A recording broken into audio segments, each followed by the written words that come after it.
श्यामल रंग में मोहनी है।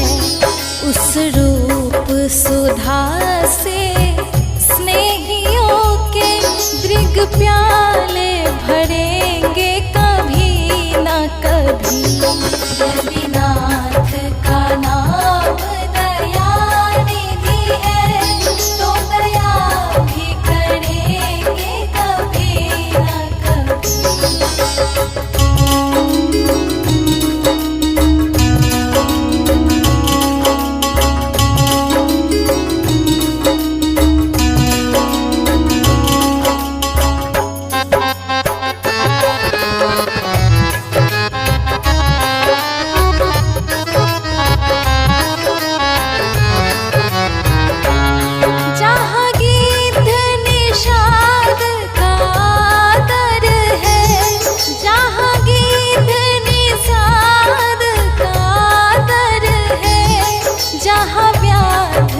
अजामिल का घर है, वहीं भेष बना के उसी घर में हम जा ठहरेंगे कभी न कभी। रविनाथ का नाम दया निधि है, तो दया भी करेंगे कभी न कभी।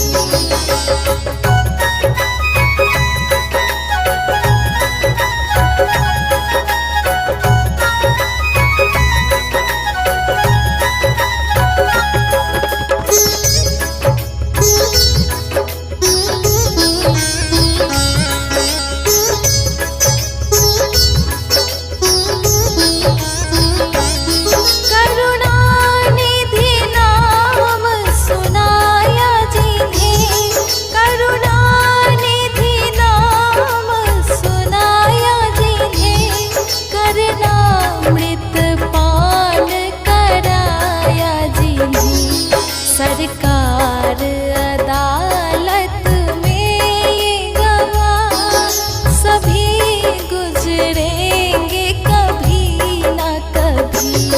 रविनाथ का नाम दया निधि है, तो दया भी करेंगे कभी न कभी।